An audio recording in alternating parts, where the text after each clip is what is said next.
الحمد لله رب العالمين والصلاة والسلام على سيد المرسلين أما بعد فأعوذ بالله من الشيطان الرجيم بسم الله الرحمن الرحيم الصلاة والسلام عليك يا رسول الله وعلى آلك وأصحابك يا حبيب الله الصلاة والسلام عليك يا نبي الله وعلى آلك وأصحابك يا نور الله. میٹھے میٹھے اسلامی بھائیوں اور اسلامی بہنوں، الحمدللہ عز وجل خالق کائنات جل جلالہ کی زمین پر عشق رسول صلی اللہ تعالی علیہ وآلہ وسلم کا مدنی جام تقسیم کرنے والے ایسے مرد کامل اب بھی موجود ہیں جو فیشن کی آفت میں گرفتار لوگوں کو پیارے مصطفیٰ صلی اللہ تعالی علیہ وآلہ وسلم کی سنت کریمہ کا اسیر بنانے کے خواہاں ہیں. یہ اللہ عز و جل کا خاص کرم ہے کہ اس نے ہمیں اس پرفتن دور میں تبلیغ قرآن و سنت کی عالمگیر غیر سیاسی تحریک، دعوت اسلامی کا مدنی ماحول اور شیخ طریقت امیر اہل سنت ابو بلال حضرت علامہ مولانا محمد الیاس اطوار قادری رضوی دامت برکاتہم العالیہ جیسے ولی کامل کی صحبت باثر سے نوازا. یقیناً امیر اہل سنت دامت برکاتہم العالیہ ان عظیم ہستیوں میں سے ایک ہیں جن کی مخلصانہ جد و جہد کی برکت سے ہزاروں نہیں بلکہ لاکھوں مسلمان بالخصوص نوجوان برائیوں سے تائب ہو کے نیکیوں کی راہ پر گامزن ہو چکے ہیں. الحمدللہ عز و جل بلا مبالغہ امیر اہل سنت دامت برکاتہم العالیہ نے اپنے سنتوں پر بیانات کے ذریعے لاکھوں مسلمانوں کے دلوں میں مدنی انقلاب برپا کر دیا. لہذا تمام اسلامی بھائی اور اسلامی بہنیں اس بیان کو توجہ کے ساتھ سماعت فرمائیں. الحمدللہ رب العالمین والصلاة والسلام علی سید المرسلین اما بعد فاعوذ باللہ من الشیطان الرجیم بسم اللہ الرحمن الرحیم الصلاة والسلام علیک یا رسول اللہ وعلی آلک واصحابک یا حبیب اللہ الصلاة والسلام علیک یا نبی اللہ وعلى آلك وأصحابك يا نور الله. حدیث پاک میں آتا ہے کہ 3 مسافر سفر پر جا رہے تھے. ایک غار میں کچھ آرام کے لیے پناہ لینے کے لیے وہ داخل ہوئے. جب وہ غار میں داخل ہو گئے تو ایک بہت بڑا پتھر کہیں سے لڑک کر اس غار کے منہ پر آ گیا. غار کا منہ بند ہو گیا. غار تو آپ سمجھتے ہوں گے، غار پہاڑوں کے اندر مطلب بہت بڑے بڑے یوں سمجھیے کہ سوراخ ہوتے ہیں، ہول بہت بڑے بڑے، یعنی کچھ پھٹی ہوئی ہوتی ہے، پہاڑ پھٹا ہوا ہوتا ہے، اس میں غار ہوتے ہیں.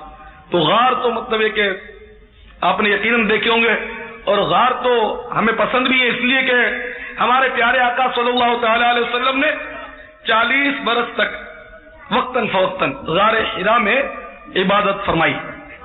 الحمدللہ اس غار حرا کی زیارت کا شرف اللہ نے بخشا اور چند گھنٹے وہاں گزارنے کی سعادت بھی حاصل ہوئی. الحمدللہ واقعی وہ غار بھی کیا غار ہے، اللہ ہم سب کو دکھائے، بار بار دکھائے. اور وہی غار کے قریب وہ مطلب جبل نور کہلاتا ہے وہ، تو غار سے کچھ نیچے بہت اونچا پہاڑ ہے. میرا خیال ہے 1 سائڈ چڑھنے کے لیے تقریباً 1.5 گھنٹے میں اوپر پہنچے تھے. بڑی دشوار گزار مطلب پہاڑ ہے. بس وہاں سوچ بنی تھی. اب اس وقت ہم لوگ تو جو تھے ظاہر ہے کہ کوئی روکنے والا نہیں تھا. بہرحال وہ حصہ پہاڑ کا ہم نے مطلب اس کی زیارت کی کہ اس حصے پر سرکار مدینہ صلی اللہ تعالی علیہ وسلم کو لٹا کر شق صدر کیا گیا تھا. سینہ اقدس کو چیر کر دل مبارک نکالا گیا تھا اور اس کو نور و حکمت سے بھرا گیا تھا. مشہور واقعات ہے. 4 بار شق صدر ہوا ہے سرکار کا، ایک بار مطلب وہاں بھی ہوا ہے اس حصے پر، تو اس کی بھی زیارت کی الحمدللہ. پھر سرکار مدینہ صلی اللہ تعالی علیہ وسلم نے ہجرت کے موقع پر غار ثور میں الحمدللہ مطلب قیام فرمایا. یہ بھی آپ کو معلوم ہے. تو یہ غار کا لفظ ہم بچپن سے سنتے آ رہے ہیں، تو غار سے واقعی نے کچھ انسیت اور پیار ہو گیا ہے. تو کسی محبت والے نے بڑی پیاری بات کہی ہے، غار حرا کا سرما آنکھوں سے میں لگا لوں، غار حرا کا سرما آنکھوں سے میں لگا لوں کیونکہ ملا ہے اس میں سرکار کا پسینہ. خیر تو وہ تینوں مسافر غار میں داخل ہو گئے اور بہت بڑا پتھر منہ پر آ گیا اور یہ سب بند ہو گئے اندر تینوں. اب بڑے پریشان، پتھر بہت بھاری تھا، دھکا دے کر ہٹانے کی کوشش کرتے ہو لیکن وہ نہیں ہٹا، یہ ناکام ہو گئے، اب ہو گئے مایوس کہ اب کیسے ہٹے گا۔ پھر تینوں نے باہم مشورہ کیا، ایسا کرتے ہیں کہ ہم تینوں باری باری دعا کرتے ہیں اور وسیلہ اپنے اپنے نیک عمل کا دیتے ہیں، سب سے زیادہ نیک عمل ہم نے اپنی زندگی میں اپنے خیال میں کیا ہو، اسی نیکی کو اللہ کی بارگاہ میں وسیلہ پیش کرتے ہیں۔ پہلے نے دعا مانگی، یہ حدیث بہت پیاری حدیث ہے، ہر حدیث پیاری ہے، اس میں کوئی شک نہیں، مگر اس میں جو نکات ہیں نا وہ آپ کو بڑا انشاءاللہ کام آئیں گے، ان کو بالکل گرہ میں باندھ لیں۔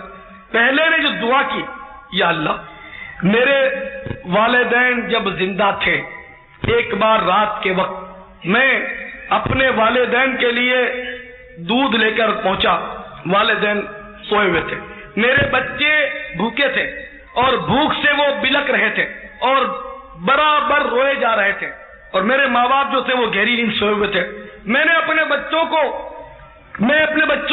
کہہ دیا کہ میں اس وقت تک تم کو دودھ نہیں دوں گا جب تک میرے ماں باپ دودھ نہیں پی لیں گے۔ میں کھڑا ساری رات کھڑا رہا، ساری رات گزر گئی، بچے میرے روتے رہے، میری ماں باپ کی آنکھ نہیں کھلی۔ اے اللہ میں نے ماں باپ کی خاطر اپنے بچوں کو دودھ نہیں پلایا، وہ بھوکے روتے رہے، اور یہ کام محض تیری رضا کے لیے کیا تھا کہ ماں باپ کی خدمت تجھے پسند ہے، تیرا حکم، محض تیری رضا کے لیے میں نے یہ کام کیا تھا۔ اے اللہ اگر یہ نیکی تیری بارگاہ میں مقبول ہے تو اس پتھر کو غار سے ہٹا دے۔ چنانچہ پتھر کچھ سرک گیا اور روشنی اندر آنے لگی، لیکن ابھی یہ بہت مختصر سا ہٹا تھا، اس وجہ سے بندہ گزر نہیں سکتا۔ دوسرے نے دعا کی، یا اللہ تجھ سے کون سی بات چھپی ہوئی ہے، میں اپنی چچا زاد بہن پر عاشق تھا، بڑی خوبرو اور حسین تھی وہ، اور تو جانتا ہے میں اس پر عاشق تھا، لیکن وہ میرے ہاتھ نہ آتی تھی۔ آخر کار حالات نے اسے مجبور کر دیا، تو وہ میرے پاس مدد لینے کے لیے آئی کہ مجھے کچھ رقم دے دو، تو میں نے موقع غنیمت جانا کہ یہ بالکل کنگال اور مفلس ہے، تو میں نے اس سے کہا کہ میں ایسے تو تیرے کو پیسے نہیں دوں گا، اگر تو اپنا آپ میرے حوالے کر دے اور میری خواہش پوری کر دے تو تجھے 120 دینار دوں گا۔ یا اللہ مجبوری کے ہاتھوں لاچار ہو کر اس نے اپنی ذات میرے حوالے کر دی، اور میں اس پر بالکل قادر ہو گیا کہ میں اب کالا منہ کر لوں، اور میری سب سے بڑی زندگی خواہش بھی یہی تھی کہ یہ کام میرا ہو جائے، کہ یہ بہت حسین تھی، میرا اس پر دل تھا۔ پھر اے اللہ مجھے تو یاد آ گیا، تیرا خوف مجھ پر غالب ہوا، اور باوجود قدرت میں نے اے اللہ اس سے برا کام نہیں کیا، میں نے اس کو چھوڑ دیا۔ اے اللہ یہ سب کچھ میں نے تیری رضا کے لیے کیا تھا، تو اے اللہ اس نیکی کا صدقہ یہ پتھر ہٹا دے۔ چنانچہ کچھ اور یہ پتھر سرک گیا، اب بھی اتنی جگہ نہیں تھی کہ یہ تینوں گزر جاتے، اب تیسرے کی باری تھی۔ اس نے عرض کیا، اللہ میں نے کچھ مزدور کام پر لگوائے تھے، جب مزدوری بانٹنے کا وقت آیا وہ کام کر چکے تھے، تو ایک مزدور اجرت لینے سے رہ گیا تھا اور پتہ نہیں وہ کہاں چلا گیا تھا، تو میں نے اس کی اجرت کی رقم محفوظ کر لی اور اس سے ایک بکری خرید لی، پھر اس بکری سے بچے ہوئے، اس کا کاروبار چمکا اس اجرت کی بکری سے، اور کافی ذخیرہ ہو گیا جانوروں کا اور غلاموں کا۔ مدت ہائے مدید کے بعد وہی مزدور مجھ سے ملاقات ہوا، تو میں نے اس سے کہا کہ تو کہاں چلا گیا تھا مزدوری لیے بغیر، یہ دیکھ تیری یہ بکریاں، یہ بھیڑیں، یہ اونٹ، یہ غلام، یہ مال، یہ سب تیرا ہے۔ تو اس کی تو چیخ نکل گئی کہ چھوڑو یار مذاق نہیں کرو، تو میں نے کہا کہ نہیں واقعی یہ تیرا ہے، اس کو یقین نہیں آتا تھا، نہیں تم مجھ سے مذاق کر رہے ہو، میں کنگال آدمی، یہ میرا کہاں سے آیا؟ تو اس نے پھر میں نے اس سے یاد دلایا کہ یاد کر تو نے فلاں وقت میرے ساتھ کام کیا تھا اور مزدوری لیے بغیر چلا گیا تھا، تو میں نے تیری اجرت سے ایک بکری خرید لی تھی، اور اس بکری سے بڑھتے بڑھتے نفع ہوتے ہوتے یہ سارا ڈھیر ہو گیا، اور اے اللہ میں نے وہ سب کا سب اس مزدور کے حوالے کر دیا تھا۔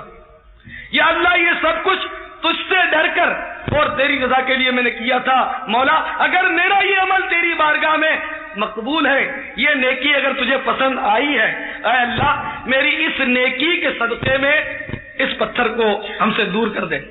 چنانچہ وہ پتھر مکمل ہٹ گیا اور یہ تینوں باہر نکل آئے. اللہ اکبر. تو میرے پیارے اسلامی بھائیوں, اس سے یہ تو معلوم ہوا ہی کہ اللہ تعالیٰ کی بارگاہ میں وسیلے سے مانگنا چاہیے. کچھ نہ کچھ وسیلہ اگر دیا جائے تو اللہ تعالیٰ کی رحمت جلدی جوش میں آ جاتی ہے اور دعا قبول ہو جاتی ہے. اور اس کے مطلب یہ کہ آپ کو پتہ ہی ہے, تجربات بھی ہوں گے. اب اس حدیث پاک میں 3 نکات آپ نے پائے. والدین کی خدمت اور زنا سے بچنا. دیکھیں یہ میں آپ سے عرض کر دوں کہ گناہ کرنا تو گناہ ہے, لیکن یہ بڑا کرم ہے اللہ تعالیٰ کا کہ ہمیں جو فرشتے دیے وہ کرامن کاتبین, ہر شخص پر فرشتے موکل ہوتے ہیں. ہم بولتے ہیں کہ ہم اکیلے ہیں, ہم فی الحقیقت اکیلے نہیں ہوتے. ہمارے ساتھ کرامن کاتبین ہر وقت لگے ہوتے ہیں. صبح شام ان کی ڈیوٹی چینج ہوتی ہے, جس طرح ہماری بھی ڈیوٹیاں چینج ہوتی ہے نا. نوکری کرتے ہیں تو مل میں کرتے ہیں تو صبح کی شفٹ والے الگ ہوتے ہیں اور رات کی شفٹ والے الگ ہوتے ہیں, تو ان کی بھی ڈیوٹیاں اللہ تعالیٰ چینج کرتا ہے. صبح شام یہ چینج ہوتے ہیں. اور ہمارے جو دفاتر ہیں, اعمال نامے, رجسٹر, یہ رجسٹر جو ہے یہ سالانہ 15ویں شبان شب برات یہ سالانہ چینج ہوتے ہیں. جیسے ہمارے یہاں بیپاری بھائی بھی ہمارے جو ہیں وہ چوپڑے تبدیل کرتے ہیں. یہ میرا خیال ہے جولائی میں سال تبدیل ہوتا ہے شاید, یا جون مبارک. تو اس طرح مطلب ہمارے بھی رجسٹر سال میں ایک بار, اور فرشتے 2 بار ڈیوٹیاں تبدیل ہوتی ہیں. اور محافظین بھی ہمارے ساتھ ہوتے ہیں, محافظ فرشتے بھی ہوتے ہیں, حفظہ. اور ایک حمزاد, آپ نے حمزاد بہت سنا ہوگا, حمزاد. تو ہر ایک کے ساتھ ایک حمزاد ہوتا ہے, ہر شخص کے ساتھ, اور یہ شیطان ہوتا ہے. سرکار مدینہ صلی اللہ تعالی علیہ وسلم پر ایک حمزاد, سرکار پر بھی ایک حمزاد تھا, وہ بھی تھا. لیکن سرکار فرماتے ہیں کہ میں نے اپنے حمزاد کو مسلمان کر لیا ہے. سرکار کی تو بات ہی کیا ہے, اب سرکار کی صحبت میں رہ کر بھی فیض نہ اٹھائے تو بات کیسے بنی. اس کو تو فیض مل گیا, اس کو تو اللہ تعالیٰ نے ایمان کی دولت عطا کر دی. لیکن ہم لوگوں کے پیچھے جو حمزاد لگا وہ ہوتا ہے کافر, وہ ہوتا ہے شیطان. تو یہ ہمیں مطلب ہے کہ ظاہر گناہ کراتا رہتا ہے, اور ہم لوگ اتنے بے وقوف اور نادان اور ناسمجھ ہیں کہ حمزاد کی باتوں میں آ جاتے ہیں. اللہ کرے کہ اس حمزاد کو ہم پہچان لیں. بہرحال کہ بندہ اکیلا نہیں ہوتا, یہاں تک کہ مرنے کے بعد بھی. بڑی دلچسپ مجھے بات یاد آئی کہ جب بندہ مر جاتا ہے مومن, تو اس کے کرامن کاتبین جو ہوتے ہیں, اعمال لکھنے والے فرشتے, وہ اللہ کی بارگاہ میں عرض کرتے ہیں اللہ ہمیں آسمانوں میں جگہ دے, تیری عبادت کریں. تو اللہ فرماتا کہ میرے آسمان تسبیح کرنے والوں سے بھرے ہوئے, ذکر و اذکار کرنے والوں سے بھرے ہوئے. یا اللہ زمین میں کسی طبق میں کہیں جگہ دے دے کہ ہم تیری تسبیح کریں. تو اللہ تعالیٰ فرماتے زمین نہیں بھری ہوئی تسبیح کرنے والے, تم یوں کرو کہ میرے اس بندے کی قبر پر قیامت تک کھڑے رہو اور ان کے حق میں مغفرت کی دعا مانگتے رہو. اب یہ سارے ہی ہمارے خیر خواہ ہیں, لیکن ہم بد نصیب ہیں کہ پھر بھی گناہ پر گناہ کیے جاتے ہیں اور ان رحمت بھرے دامنوں سے دور بھاگتے ہیں. ہم لوگ نہ سمجھیں گے نہیں, آپ تو سمجھدار ہوں گے, میں تو واقعی نہ سمجھوں. اللہ مجھے بھی سمجھ عطا فرمائے. تو پیارے بھائیوں, کرامن کاتبین اس قدر مطلب یعنی کہ سخی اور رحم دل ہے.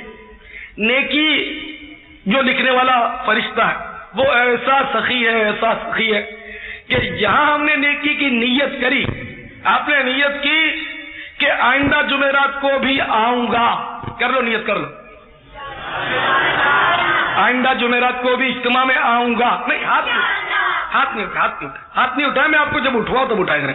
یہ آپ کا جذبہ ہے ماشاءاللہ, اللہ اس کا بھی اجر دے گا کہ ہم بہت زیادہ ہی جذبہ رکھتے ہیں, ہاتھ اٹھانے کا بھی ثواب ملے گا انشاءاللہ.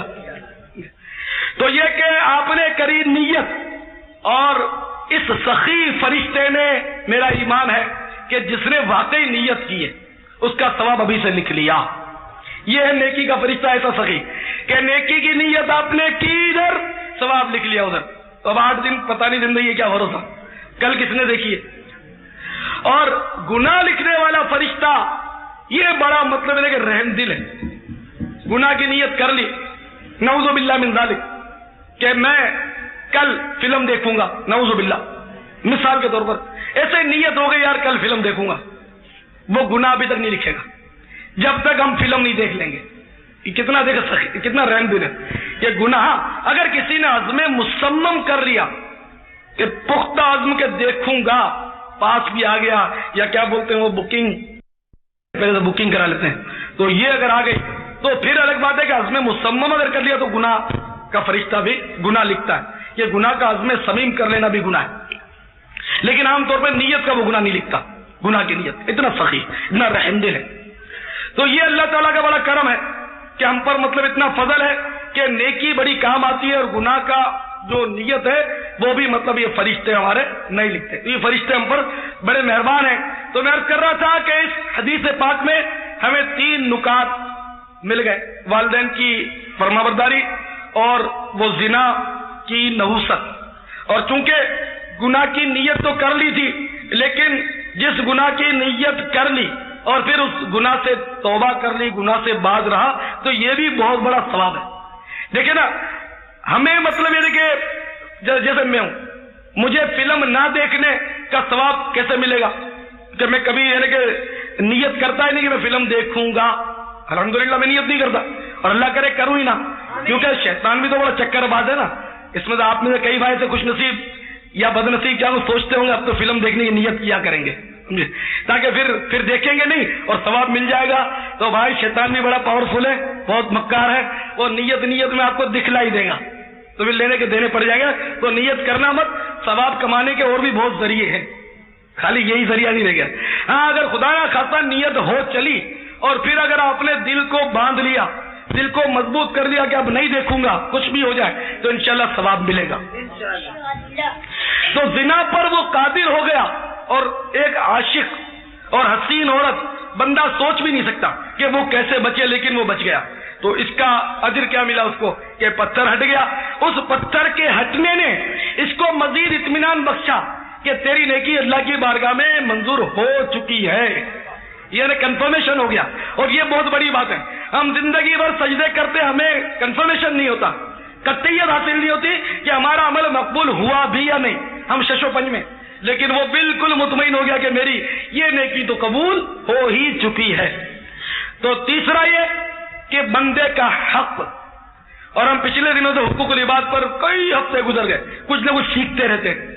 تو بندے کا حق، اس بندے کا حق اجرت بن گیا کہ بھئی اتنی اجرت اس کی، وہ مزدور چلا گیا، لیکن اس نے اس اجرت کو سنبھالا، اس اجرت کو سنبھالا، اور اس سے دیکھیے اس نے کام کیا، اور وہ ساری کی ساری بکریاں، ریوڑتے جو بھی تھے وہ سب کے سب اس کے حوالے کر دیے. اور اللہ تعالیٰ کو ان کی کتنی پسند آ گئی کہ یہ لوگ دنیا میں بھی آزاد ہو گئے اور انشاءاللہ آخرت میں بھی آزاد ہو جائیں گے. تو 3 باتیں والدین کی فرما برداری کا ملا، زنا سے بچنے کا ملا، اور بندے کا حق اس میں معلوم ہوا. میرے پیارے اسلامی بھائیوں، ان تینوں معاملات میں ہمارا کیا حال ہے؟ ہمارا کیا حال ہے؟ تو ہمارا حساب کتاب تینوں معاملے میں گول ہے. صحیح بات ہے، تینوں معاملے میں گول ہے. ماں باپ کی فرما برداری، حالانکہ میں صحیح عرض کر رہا ہوں کہ آپ میں سے وہ لوگ خوش نصیب ہیں جن کے ماں باپ زندہ ہیں. آج وہ اگرچہ اچھے نہیں لگتے، لیکن یہ غنیمت ہے کہ والدین زندہ ہے. دیکھیں نا حدیث شریف میں کہ ماں باپ کو رحمت کی نظر سے جو ایک بار دیکھ لے، ایک حج مقبول کا ثواب ملتا ہے. اور جب عرض کیا گیا سرکار اگر کوئی 100 بار دیکھ لے تو ماں باپ کو، تو سرکار نے مسکرا کر فرمایا کہ اس میں کیا ہے، اللہ تعالیٰ کی رحمت کی خزانے میں کمی تھوڑی، اس کو 100 حج کا ثواب دے گا، وہ بھی حج مبرور مقبول حج. دیکھیے، تو جس کے والدین نہیں ہیں، اب میرے والدین فوت ہو گئے، تو جو آپ کو مل رہا ہے وہ مجھے کہاں ملے گا؟ آپ کے والدین آپ کے لیے دعا کرتے ہوں گے، آپ کتنا ہی اس کو ستائیں، اس کو تنگ کریں، اس کو پریشان کریں، لیکن والدین دعا دیتے. اب اوپر سے وہ مر جائے، تو کٹ جائے، یہ ہو جائے، یہ بیچارے اوپر سے کہتے ہیں. تو جہاں یہ کہتے ہیں کہ تو مر جائے، تو برباد ہو جائے، اور آپ کو پھر کبھی نزلہ بھی ہو گیا تو ان کے چہرے کا رنگ اڑ جاتا ہے کہ میرے لال کو چھینکیں آ رہی ہیں، اس کو نزلہ ہو گیا. یہ آپ نے ضرور آزمایا ہو. تو ماں باپ بڑی رحمت ہیں، بڑے غنیمت ہیں، تو ان کی بہرحال خدمت کرنی چاہیے. اگر بالفرض والدین ظلم بھی کرتے ہیں، شدت بھی کرتے ہیں، سختی بھی کرتے ہیں، تو بھی اف نہیں کرنا چاہیے. قرآن شریف میں کہ اف تک نہ کرے. ماں باپ اگر ظلم بھی کرے، بالفرض ماں باپ اگر کافر ہیں، جب بھی مطلب ماں باپ کے ساتھ حسن سلوک کرنے کا حکم ہے. حتیٰ کہ فقہاء کرام فرماتے ہیں کہ اگر باپ کافر ہے, اندھا بھی ہے اور کافر ہے, نہ آنکھوں اور دل دونوں طرف سے اندھا ہے, کیونکہ ویسے آنکھوں سے اندھا ہونا تو کوئی کباہت اور برائی ہے نہیں, تو ہم لوگ ہیں دنیا دار لوگ سمجھتے ہیں کہ اندھا ہونا بہت بڑی برائی ہے. میں کہتا ہوں اندھا ہونا بہت بڑی غنیمت ہے, بہت بڑی غنیمت ہے. اللہ ہم کو آزمائش میں نہ ڈالے, بہرحال یہ کہ اس لیے ہم نہیں برداشت کر سکتے, ورنہ اندھا ہونا بہت بڑی غنیمت ہے. دیکھیے, اول تو اس کو حدیث قدسی میں بشارت ہے کہ جس کی میں آنکھیں لوں, اللہ تعالیٰ پیارے حبیب کی زبان ترجمان سے فرماتا ہے جل جلالہ و صلی اللہ تعالی علیہ وسلم کہ میں جس کی آنکھیں لے لوں اور وہ صبر کرے تو اس کو صبر کے بدلے جنت عطا کروں گا. تو اندھا ہونا ہے تو بہت بڑی سعادت کے جنت کی سرٹیفکیٹ مل رہی ہے. دوسرے نمبر پر اندھا بے شمار گناہوں سے بچ جاتا ہے, بے شمار گناہ. مثلا بد نگاہی, سب سے پہلے تو آنکھیں بہکتی ہیں, کسی عورت پر پہلے آنکھ پڑتی ہے, کسی بے ریش لڑکے پر پہلے آنکھ پڑتی ہے, پھر ہلچل مچتی ہے, پھر شہوت بڑھتی ہے, اور آنکھ ہی نہ رہے تو پھر ان گناہوں سے انسان کافی حد تک بچ جاتا ہے. تو جو رات دن آنکھوں سے گناہ ہوتے ہیں وہ آپ کو معلوم ہے. فلم, اگر آنکھ نہ ہوتی تو نہ ٹی وی, نہ وی سی آر, نہ رنگین ٹی وی, نہ الٹی سیدھی تفریح گاہیں. اب یہ تفریح گاہوں پر جانے میں کوئی ثواب تھوڑی ہے. تفریح گاہیں آج کل ہر جگہ مخلوط. صحیح بات ہے, بازار میں گھٹن ہوتی ہے, بازار میں اگر چلے جائیں نا, بھری بازار ہوتی ہے, مارکیٹ ہے, واقعی بڑا عجیب سا لگتا ہے. مردوں سے زیادہ عورتیں ہوتی ہیں, بڑا اخلاص, مطلب اللہ تعالیٰ بس ہمارے حال پر رحم فرمائے. کب نہ جانے سنتوں کا نظام آئے اور ہماری بہو بیٹیوں کو پردے میں بٹھایا جائے. آج کل تو یہ کہا جاتا ہے کہ صاحب یہ تو سب فرسودہ خیالات ہیں اور دقیانوسی باتیں ہیں کہ عورت پردے میں بیٹھے. عورت کو تو مرد کے شانہ بشانہ کام کرنا چاہیے, یعنی کہ یہ سب نئی روشنی کے کرشمے. لیکن قرآن میں پردے کا حکم ہے, آرڈر ہے پردے کا, سخت ترین آرڈر ہے. لیکن یہ لوگ کہتے ہیں کہ نہیں, پردے کا انکار, پردہ فرض ہے. آج کل کون پردہ کراتا ہے؟ بڑی حیرت ہوتی ہے. اچھے خاصے لوگ ہوتے ہیں لیکن اپنی بیگم کو بالکل بے پردہ لے کر وہ گھومتے ہیں, اسکوٹر پہ بٹھا کے نکلتے ہیں, شاپنگ سینٹروں میں چہل پہل کرتے ہیں. یعنی کہ دیکھنے والا اگر غیرت مند ہے اس کی نظر شرم سے جھک جاتی ہے, لیکن اس شوہر کو شرم نہیں آتی کہ اپنی بیگم کی یہ نمائش کراتا ہے. مردوں کی ذمہ داری کہ وہ ان کو سمجھائے, پھر نہ مانے تو اور بات, لیکن کما اس کو سمجھائے جیسا سمجھانے کا حق ہے, تاکید کرے. جیسے کہ دیکھیں نا صحابہ کرام کتنے غیرت مند ہوتے ہیں. ایک صحابی کا واقعہ میں نے پڑھا کہ ایک بار وہ صحابی اپنے گھر کی طرف تشریف, نوجوان صحابی تھے, نئی نئی شادی تھی, وہ اپنے گھر کی طرف تشریف لائے تو بیگم دروازے پر کھڑی ہوئی تھی. ایک دم نیزہ تان لیا کہ تو دروازے پر کھڑی ہے, اور اس پر لپکے وہ ایک دم ڈرتے ہوئے کہا کہ میرے سرتاج آپ مجھے بعد میں مارنا, پہلے اندر جا کر دیکھو میں کیوں مار آئی, آپ دیکھو اندر کیا ہے. تو وہ ہڑبڑا کر اندر گھسے, کیا کوئی دشمن گھس گیا. تو بستر پر سانپ پھن پھیلایا بیٹھا تھا, تو جلال میں آ کر سانپ پر نیزہ لے کر بڑھ گئے. جب آدمی جلال میں ہوتا اس کو احساس نہیں ہوتا وہ اپنی مطلب ہے کہ حفاظت کس طرح کرے. وہ ایک دم غصے میں اگر سانپ کے اس نے کم وقت نے میری بیگم کو بے پردہ کیا, بھاگے اور سانپ کو نیزہ مارا اور نیزے میں پرو لیا سانپ کو, اور سانپ نے تڑپ کر ڈس لیا. سانپ تو لمبا ہوتا نا, بل کھا جاتا, ایک دم وہ تڑپ کر اس نے ڈس لیا اور زہر جسم میں سرایت کرنے لگا. اور تھوڑی دیر میں وہ سانپ بھی اور وہ غیرت مند صحابی بھی دونوں نے دم توڑ دیا. ہے کوئی ایسا غیرت مند جو اپنی بیوی کو دروازے پر دیکھ کر خالی دو بول سمجھا دے کہ یہ تو کیا کرتی ہے؟ سوال ہی نہیں ہے. آج کل تو بیوی سے سب ڈرتے ہیں, بہت خوف آتا ہے, دہشت آتی ہے, اس کی اطاعت ہو رہی ہے. آج بیگم کی اطاعت ہو رہی ہے. ایک نہیں 21 مثالیں میرے پاس, کافی لوگ بتاتے ہیں. داڑھی صرف اس لیے نہیں رکھتے مرد لوگ کہ ان کی بیوی ان کو منع کرتے. مرد تو آپ کو بتائے نا, قرآن کے حکم سے مرد جو ہے وہ عورت پر حاکم ہے. کسی غیرت مند کو اتنا احساس نہیں کہ وہ مرد بنے. آج مرد رہا نہیں, تو قرآن نے تو یہ حکم دیا کہ مرد جو ہے وہ عورت پر حاکم ہے. لیکن آج تو عورتیں حکومت کرتی ہیں مردوں پر. ہم لوگ سیاست سے دور ہیں, دعوت اسلامی والے.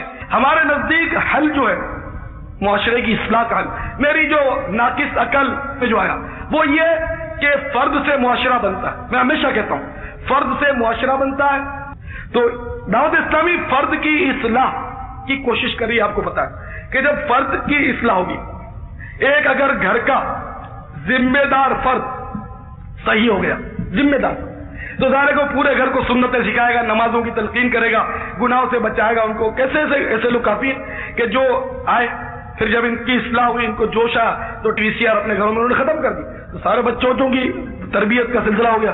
تو اس طرح گھر کے اگر سدھریں گے، جب یہ کہ اس طرح گھر میں یہ سنتوں کا دور دورہ ہوگا تو پھر آہستہ آہستہ جب معاشرہ صحیح ہو جائے گا، جب دیکھو نا کہ ہر شخص داڑھی رکھ لے گا، ہر شخص داڑھی رکھ لے گا، اچھا، اور پھر آگے چل کر تو اب بڑے جتنے عورتوں جیسی صورتیں بنے ان کو بھی شرم آئے گی، ان مردوں میں ہم اب جچتے نہیں تو ہم بھی مرد بن جائیں، داڑھی رکھ لیں. دیکھیں نا، آپ کو پھل کھانا ہے، آپ کو کاشتکاری کرنی ہے تو بیج ڈالنا پڑے گا، پھر پودا نکلے گا. اولاد کرو گے تو ظاہر کہنا پڑے گا بھائی شادی تو کر پھر اولاد آئے گی، ایسے کیسے مطلب اولاد مل جائے گی؟ اگرچہ اللہ تعالیٰ قادر ہے، آدم علیہ السلام کی پسلی سے وہ حوا کو پیدا کر سکتا ہے، سیدتنا مریم کو بغیر شادی کے وہ بچہ دے سکتا ہے، حضرت عیسیٰ علیہ السلام، وہ قادر ہے. لیکن وہ بہرحال مسبب الاسباب، اسباب رکھے اس دنیا میں، شادی کرو تو بچہ ملے. وہ بغیر بیج کے وہ پودا اگا سکتا ہے، لیکن بہرحال یہ کہ اس کی مشیت ہے کہ آپ جیسا پھل کھانا چاہتے ہو ویسا پودا اس میں ڈالو. تو اسی طرح آپ کو کوشش کرنی پڑے گی اور سچی نیت کرو گے تبھی ثواب لکھا جائے گا. تو بات بڑی دور نکل گئی، بات چلی تھی والدین کی اطاعت پر کہ والدین کی میرے پیار سے بھائیوں بڑی اہمیت ہے اور اس اہمیت کو ہمیں سمجھنا چاہیے. والدین اگر کہتے ہیں کہ بیٹا رات کو ذرا جلدی آ جا، ادھر ادھر ہوٹلوں میں مت بیٹھ، گپ شپ مت لڑا، تو جلدی جانا پڑے گا. تو بہرحال میرے سائیں بھائیوں، والدین کی اطاعت کرنا ضروری ہے اور فرض ہے، لیکن جہاں شریعت کا معاملہ آئے گا وہاں والدین کی اطاعت نہیں کی جائے گی، اور جہاں شریعت نے منع نہیں کیا وہاں والدین کی اطاعت ضروری ہے. اور والدین کی اطاعت نہ کرنے والے کا عذاب بڑا سخت ہے. ایک حدیث ہے بڑی یعنی کہ دہشت ناک، مطلب وہ روایت ہے، اور واقعی ڈر جانا چاہیے. پھر بھی اگر کسی کو ڈر نہ لگے تو پھر کیا کر سکتے ہیں؟ حضور سید عالم صلی اللہ علیہ وسلم کا جو فرمان عالی شان ہے اس کا میں خلاصہ عرض کرتا ہوں، بہت طویل حدیث ہے. قرۃ العیون میں حضرت فقیہ ابو اللیث سمرقندی رحمۃ اللہ تعالی علیہ، یہ امام غزالی رحمۃ اللہ علیہ سے پہلے کے بزرگ ہیں، انہوں نے نقل کیے. آپ فرماتے ہیں سرکار صلی اللہ تعالی علیہ وسلم، دیکھیں یہ واقعہ غور سے سنیے گا، میں نے یہ منظر دیکھا کہ جہنم سے بڑی ایک طبقے سے جہنم کے بڑی چیخ و پکار کی آواز آ رہی اور رونا دھونا مچا ہوا ہے. آواز اس قدر دردناک ہے کہ میں بے چین ہو گیا، بے قرار ہو کر میں نے اپنے پروردگار کی بارگاہ سجدہ کیا، یا اللہ یہ کون لوگ ہیں؟ فرمایا گیا کہ یہ والدین کے نافرمان ہیں اور ان کو عذاب ہو رہا ہے. میں عرض کہ یا اللہ ان پر تو رحم فرما اور انہیں چھوڑ دے. تو اللہ جل جلالہ نے فرمایا کہ اے میرے حبیب صلی اللہ علیہ وسلم، میں نے یہ طے کیا ہے کہ میں اس وقت تک انہیں نہیں چھوڑوں گا جب تک خود ان کے ماں باپ ان کی سفارش نہیں کریں گے. سرکار فرماتے ہیں کہ میں چلا گیا. پھر جب تک رب نے چاہا میری توجہ ہٹ گئی اس کی طرف سے. پھر میں نے ایک بار اسی طرح رونے چلانے کی آواز اسی طبقے سے سنی، ماں باپ کے نافرمانوں کے. تو پھر میں اپنے پروردگار کی بارگاہ بے کس پناہ میں حاضر ہوا، عرض کی مولا مجھ سے برداشت نہیں ہوتا، تو انہیں بخش دے. فرمایا میرے حبیب صلی اللہ علیہ وسلم جب تک اس کے والدین اس کو معاف نہیں کریں گے میں نہیں بخشوں گا. پھر سرکار فرماتے میں آ گیا. پھر جب تک رب نے چاہا میری توجہ نہیں رہی. پھر مجھے ایک بار آواز آئی، پھر اسی طرح رونا دھونا مچا اور بڑی چیخ و پکار ہے. پھر اپنے رب کی بارگاہ میں حاضر ہوا، یا اللہ مجھ سے برداشت نہیں ہوتا. سجدہ کر کے عرض کیا یا اللہ انہیں بخش دے، یہ مجھ سے برداشت نہیں ہوتا. تو اللہ نے فرمایا کہ میرے حبیب جب تک ان کے ماں باپ معاف نہیں کریں گے میں نہیں بخشوں گا، میں نے طے کیا ہوا ہے. تو عرض کیا یا اللہ مجھے جہنم کا وہ طبقہ دکھا دے جس میں ان کو عذاب ہو رہا ہے. تو اللہ نے فرمایا کہ میں نے داروغہ جہنم کو یہ اجازت دے رکھی. داروغہ جہنم کا نام آپ کو معلوم ہے؟ مالک، ان کا نام ہے مالک، یاد رکھیں اس کو، یہ معلومات کی بات ہے. مالک. اور جنت کا جو نگران ہے اس کا نام رضوان. ماشاءاللہ آپ لوگ جنتی معلوم ہوتے ہیں. جنت کے داروغے کا نام یاد ہے اور جہنم کے داروغے کا نام یاد نہیں. بہرحال یہ دونوں داروغے معصوم ہیں، دونوں فرشتے ہیں. علیہ السلام. ٹھیک ہے. تو اللہ کا یہ شکر ہے کہ آپ لوگ اللہ کرے جنتی ہوں. آپ لوگ جب جائیں تو مجھ گناہگار کو مت بھولنا, مجھے بھی نال نال سرکار کے پڑوس میں لیے چلنا انشاءاللہ. تو خیر میں عرض کر رہا تھا کہ اللہ فرماتا ہے کہ میں نے داروغہ جہنم مالک علیہ السلام کو اجازت دے رکھی ہے. چنانچہ آپ حضرت مالک کے پاس آئے اور وہ طبقہ جہنم کھلوایا جس میں ماں باپ کے نافرمانوں کو عذاب ہو رہا تھا. جب وہ طبقہ جہنم کھولا گیا سرکار بے قرار ہو گئے.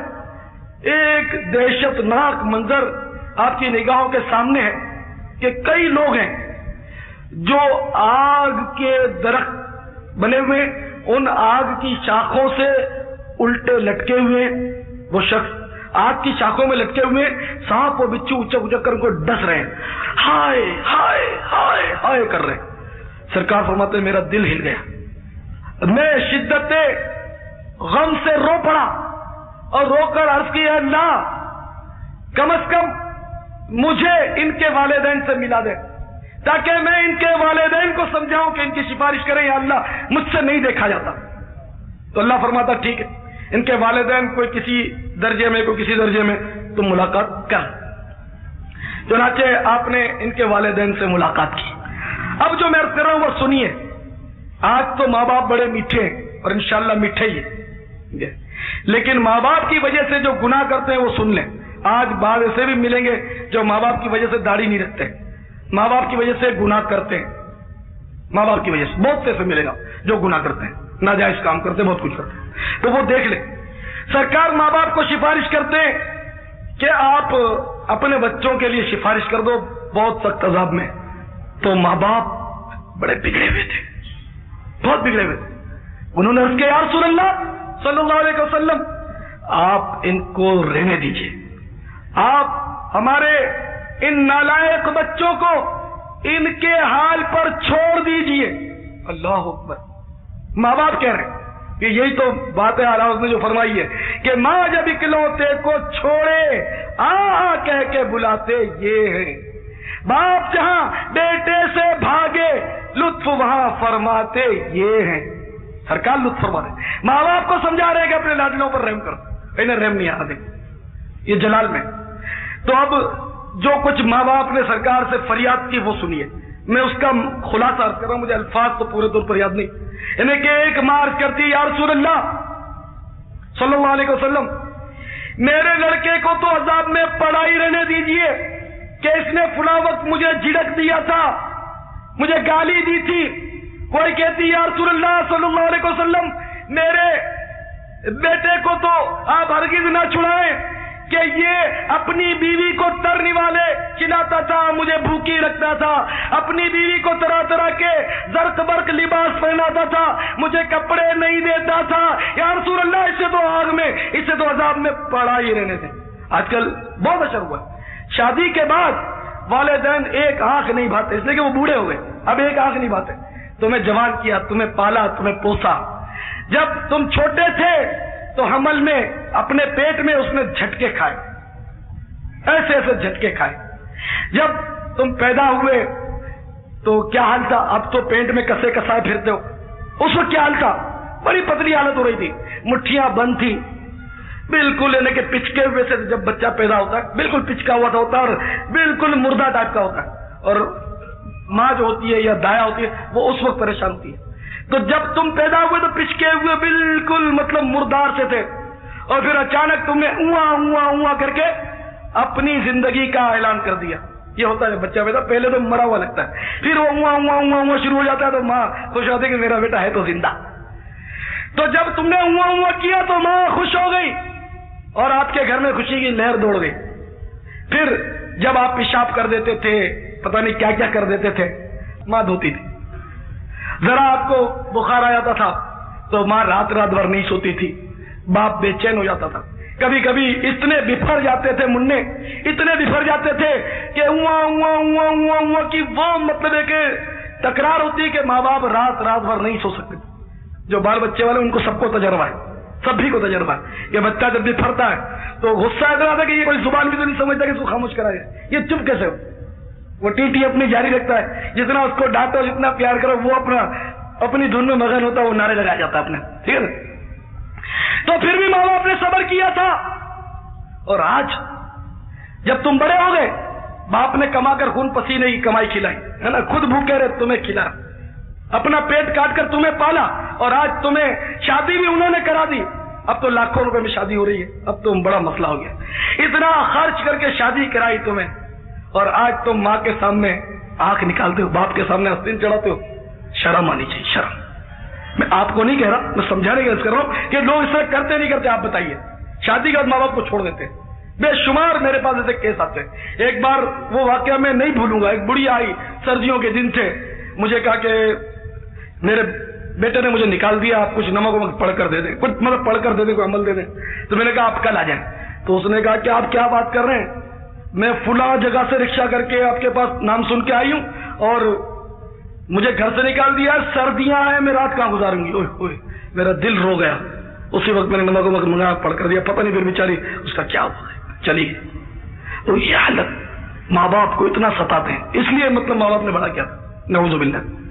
ٹھیک ہے، ماں باپ سے نہیں بنتی، بالفرض کوئی زیادتی ہو رہی ہے تو بھی حسن سلوک کرنا ہے، اور حسن تدبیر کے ساتھ، حکمت عملی کے ساتھ، اگر الگ گھر بھی لے گا تو حکمت عملی کے ساتھ ستا کر، مطلب دل دلا کر، پیار سے، محبت سے، ایسی مطلب آپ وہ سیٹنگ کر لیں کہ وہ راضی رہیں، بس وہ ناراض ہوں، بس یہ، ورنہ ایمان سے مصیبت ہو جائے گی۔ زندگی تو 4 دن کی ہے، کل کس نے دیکھی ہے؟ تو میرے پیارے بھائیوں، اب مائیں اور باپ سرکار سے فریاد کر رہے ہیں کہ انہوں نے ایسا ایسا کیا تھا، اور کوئی کہتی ہے کہ سرکار اس نے ایک بار مجھے دھکا دیا تھا، کوئی کہتی ہے سرکار مجھے اس نے مارا تھا۔ آج ماں باپ کو مارتے ہیں لوگ، ہمارے پاس کیسا تھا، ایسے سے کیسا تھے، روتی ہوئی مائیں آتی کہ میرے کو مکہ مارا، خون نکال دیا میرے بیٹے نے، اور آپ کے اجتماع میں بھی وہ آتا ہے، ہماری آنکھیں شرم سے جھک جاتی، کیسے نالائق لوگ ہمارے پاس آتے ہیں جو ایسا کرتے ہیں، اور پھر کھاتے میں سارے الیاس قادری کا آتا ہے کہ دعوت اسلامی والا ایسا کرتا ہے۔ یہ تو ایک عام اجتماع ہے، لاکھوں لوگ مطلب دعوت اسلامی سے وابستہ ہیں، آتے ہیں جاتے ہیں، مطلب ہمارے کوئی ممبرشپ نہیں میں نے عرض کیا، نہ کوئی باقاعدہ کوئی کالج ہے، یونیورسٹی ہے جس میں تربیت ہوتی ہے اور برسوں سے بندہ پڑا ہے اس میں، اور پھر جا کر اس نے حرکت کی تو ہم کہہ بھی کہ اچھا ایسا اس نے کیا۔ ابھی تو عام ماحول ہے، آپ نے پہلے تربیت، اگر والدین نے بھی تربیت نہیں کی، بات تو یہ بھی مجھے کہنے دیجیے، والدین نے بھی کوئی تربیت نہیں کی۔ والدین جب بچہ ذرا سا بولنا شروع کرتا ہے تو چاہیے تو یہ کہ لا الہ الا اللہ اسے پڑھایا جائے، بسم اللہ پڑھایا جائے، اللہ اللہ سکھایا جائے، لیکن آپ کو پتا ہے ذرا سا بچہ وہ سنبھالتا ہے تو KG اور نرسری میں دھکا مارتے ہیں، اب ABCD 1 2 3 تو ماں باپ تالیاں ہو جاتے ہیں کہ میرا لال انگلش بولتا ہے، میرا لال تو ڈاکٹر بنے گا، ڈاکٹر، اور جب یہ لال تمہارا ڈاکٹر بنے گا پہلے تمہارا آپریشن کرے گا، یہ بھی یاد رکھنا۔ ہاں، اگر والدین نے بچوں کو دین نہیں سکھایا، سنتیں نہیں سکھائی، تو پہلے وہ آپ کے گلے کا آپریشن کرے گا، آپ کے جیب کا آپریشن کرے گا، آپ کو دھکا مار دے گا، جائیداد پر قبضہ کر لے گا۔ اخبار میں آئے دن آتا ہے، جائیداد پر قبضہ کرنے کے لیے اولاد ماں باپ کو قتل کر دیتے، آپ نے پڑھتے ہوں گے یہ حال۔ بہرحال وہ والدین سرکار کو فریاد کر رہے ہیں کہ ان کو پڑے رہنے دو، انہوں نے ہمارا بہت دل جلایا ہے۔ اب سرکار پریشان ہے کہ یہ کیا کرے، پھر سرکار فرماتے ہیں کہ تم ایسا کرو، ذرا اپنے لاڈلوں کو ایک نظر دیکھ تو لو، ایک نظر ان کو دیکھ تو لو کہ ان پر کیا گزر رہی ہے۔ اب جناب والا والدین رضا ہوئے، چلو ٹھیک ہے آپ ہمیں دکھاؤ، ہم چھوڑیں گے تو نہیں ان کو، مگر دکھاؤ۔ خیر سرکار ان کو اسی طبقہ جہنم کے پاس لے آتے ہیں، بڑا رقت انگیز اور درد انگیز منظر ہے۔ جیسے ان والدین نے دیکھا کہ ہمارے لال اس طرح لٹکے ہوئے اور سانپ بچھو چمٹ رہے ہیں اور آگ کی شاخوں میں لٹکے ہوئے ہیں، کوئی منظر وہ دیکھا نہیں تھا، یہاں ان کے دل بھرا ہے، وہاں انہوں نے دیکھا تو چلا رہے ہیں، اے میری ماں، اے میری ماں، آگ نے میرا کلیجہ جلا دیا، بابا جان مجھے سنبھالو، اب سانپ مجھے ڈس رہے، مجھ سے برداشت نہیں ہوتا، اے ماں مجھے یہاں سے اتار، بچو نے میرا ستیہ ناش کر دیا، ہائے ہائے، وہ شور ماتم اٹھا۔ اب ماں باپ کے کلیجے ہل گئے اور ماں باپ کی آنکھوں سے آنسو جاری ہو گئے، اور پھر وہ عرض کرتے سرکار اب آپ ہی شفاعت کریں گے۔ پھر سرکار شفاعت کرتے ہیں، یا اللہ ماں باپ راضی ہو گئے، اب مان جا، ہے نا، اب یا اللہ ان پر رحم کر دے۔ تو پھر اللہ تعالیٰ فرماتا ہے کہ جن جن کے ماں باپ، اب بھی دیکھو، جن جن کے ماں باپ معاف کرتے ہیں، تو جن جن کے ماں باپ معاف کرتے ہیں وہ اپنے اپنے لاڈلوں کو لے جائیں۔ چنانچہ اب چھاٹی شروع ہو جائے گی، بکرا پیڑی جاتے تو چھاٹی کرتے نا، مرغی بھی خریدتے چھاٹی کرتے کہ یہ دے دو وزن کر کے، وہ ذرا وہ دے دو کتنے دانت کا ہے، کہتے نا بکرا اتنا آپ لوگ جا کر. تو اب ماں باپ بھی چھاتی کریں گے کہ وہ میرا لال ادھر رہا, ارے میرا بیٹا ادھر رہا, میری بیٹیا وہ رہی بیچاری. پھر یہ سب اپنے اپنے بچوں کو منگوائیں گے اور اتاریں گے. تو وہ ایسے ہوں گے کہ بالکل ہڈیاں اور کال دے جل کر کوئلہ. پھر حدیث میں آتا ہے کہ ان کو نہر حیات میں غوطہ دیا جائے گا. نہر حیات میں جب غوطہ دے کر وہ نکلیں گے تو پھر ان کا گوشت پوست آ جائے گا اور نکھار آ جائے گا. پھر کہیں جا کر ماں باپ ان کو جنت میں لے جائیں گے. آگ کی شاخوں سے لٹکنا, سانپ بچھوؤں کا ڈسنا, نانی ماں کا گھر نہیں, کھیل نہیں. اگر آپ کو یہ لگتا ہے کہ میں برداشت کر لوں گا تو میں آپ کو مشورہ دوں گا, صرف ایک رات بھی نہیں, 1 گھنٹہ, 1 گھنٹہ بھی نہیں, آدھا گھنٹہ. وہ جھولے ہوتے ہیں نا گھر میں رسیوں کے بازوں پر, ان رسیوں کو ہاتھ سے پکڑ کر نیچے احتیاطاً گدا بھی بچھا دینا. وہ رسیاں آدھا گھنٹہ گزار کے دیکھ لینا, گزرتا نہیں. میرے خیال میں تو آدھا منٹ بھی نہ گزر سکوں, میرے سے کمزور آدمی. آپ شاید آدھا گھنٹہ لٹک کر پڑے رہے, شاید پڑے, وہ بھی یقین. تو پھر اندازہ ہو جائے گا کہ پھر وہاں لٹکے ہوئے کیا ہوگا, آگ کی شاخوں سے. تو اللہ کرے ماں باپ راضی ہو جائیں. آمین. اللهم صل وسلم وبارك على سيدنا ومولانا محمد النبي الأمي الحبيب العالي القدر العظيم الجاه وعلى آله وصحبه وسلم صلاة وسلام عليك يا سيدي يا سيدي يا سيدي يا رسول اللہ. جب بھی گناہ سرزد ہو جائے تو واجب ہے کہ فوراً توبہ کر لیں. یہ آپ کو بتا دوں, واجب ہے جب بھی گناہ ہو جائے فوراً توبہ کر لیں. مثلا السلام علیکم کسی نے کہا تو اس کا جواب دینا واجب ہے. جب کوئی ملاقات کے لیے آئے سلام کرے, دو آمنے سامنے ملے السلام علیکم, اس صورت میں مطلب یہ کہ واجب ہے سلام کا جواب کی صورت ہے. اور آپ جب کچھ پڑھ رہے ہیں ورد وظیفہ تو اس وقت تو سلام کرنے والے کو سلام کرنا ہی نہیں چاہیے. آپ کھانا کھا رہے ہیں اس وقت بھی سلام نہ کریں. آپ استنجا خانے میں یا ڈھیلا لے کر بعض لوگ ٹہلتے ہیں, استنجا کرنے کے بعد بعض لوگ ڈھیلا رکھ کر ٹہلتے ہیں, ان کو مطلب قطرہ آنے کی شکایت ہوتی ہے, استبرا کہتے ہیں اس کو. تو اس صورت میں سلام نہیں کریں گے, سلام کا جواب بھی نہیں دیں گے, تو واجب بھی نہیں بلکہ دینا بھی نہیں. کھاتے ہوئے البتہ دے سکتے ہیں, نوالا منہ میں نہیں ہے تو ٹھیک ہے دے دے جواب. واجب البتہ نہیں تھا کھاتے کھاتے, لیکن یہ کہ دے دے تو اچھا ہے. لیکن جب واجب تھا سلام کا جواب اس وقت جواب دینا, کیونکہ عام طور پر آج کل جواب کوئی نہیں دیتا, الا ماشاء اللہ اکا دکا آدمی دیتا ہے سلام. ویسے بڑ بڑ بڑ بڑ بڑ بڑ بڑ بڑ بڑ نان اسٹاپ, یہ بوبڑی جو ہے نا, بوبڑی کہتا ہوں میں اس کو, ہمارے کو بوبڑی کہتے ہیں. یہ بوبڑی جو ہماری ہے زبان یہ اتنی بڑی, میلوں لمبی ہے, گزوں نہیں میلوں. یہ ہر وقت مطلب نان اسٹاپ جا رہی ہے. لیکن جہاں کسی نے غلطی سے ہم کو سلامتی کی دعا دے دی, تو غلطی کہے نا کہ ہم کو تو ضرورت نہیں سلامتی کی دعا کی جو ہم آمین کہتے ہیں, وعلیکم السلام کہہ کر گویا مطلب ہم اس پر اتفاق کا مظاہرہ کرتے ہیں. ہمیں کیا کوئی ہمارے لیے سلامتی کی دعا کرے, ویسے ہی آدھا بیڑا اگر ہو چکا کل پورا ہو جائے تو کیا. تو السلام علیکم کوئی کہے تو تھوڑا اپنی زبان کو زحمت دے دیا کرو برائے کرم. تو سلام کا جواب واجب اور بلا تاخیر واجب ہے. جیسے اس نے کہا السلام علیکم, آپ نے کہا وعلیکم السلام, فوراً. اگر بیچ میں کوئی وقفہ ہو گیا تو جواب دینے سے جو گناہ ہوا وہ معاف نہیں ہوا. اگر جواب نہ دیتا تو ظاہر زیادہ گناہ گار ہوتا, لیکن جواب دینا یہ بھی واجب اور جواب فوراً دینا یہ بھی واجب, دو واجب جواب ہوئے. تو جواب دیر کے بعد دیا تو ایک واجب تو ادا ہوا, لیکن ایک واجب ذمے باقی رہا.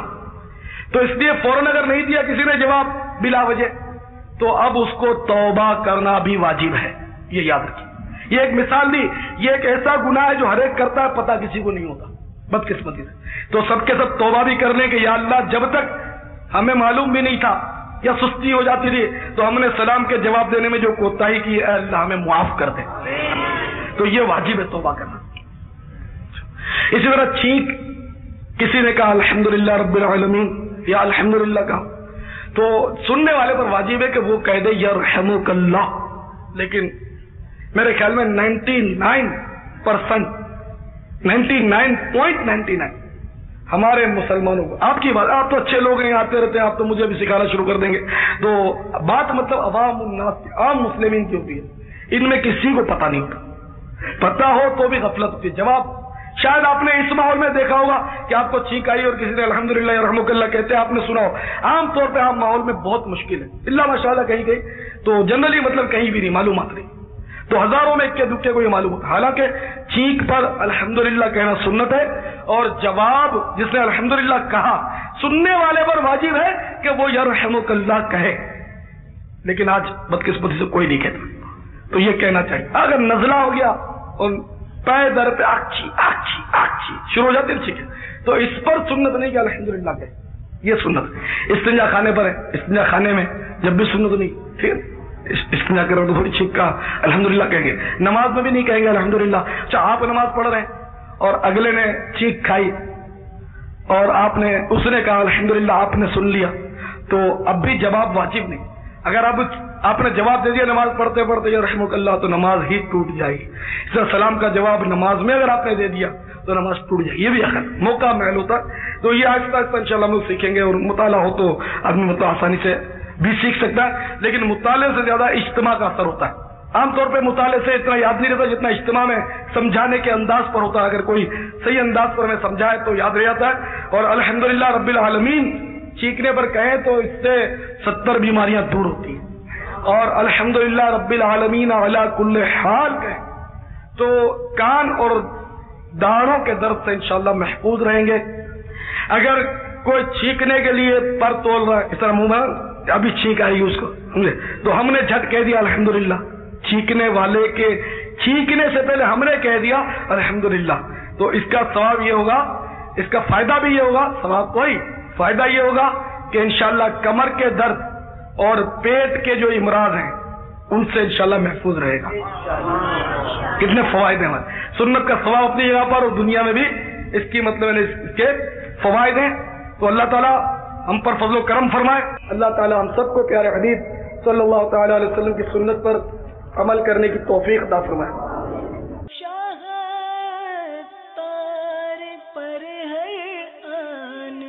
رحمت کی نظر رکھنا، کرے دن رات یہ سنت کی خدمت یا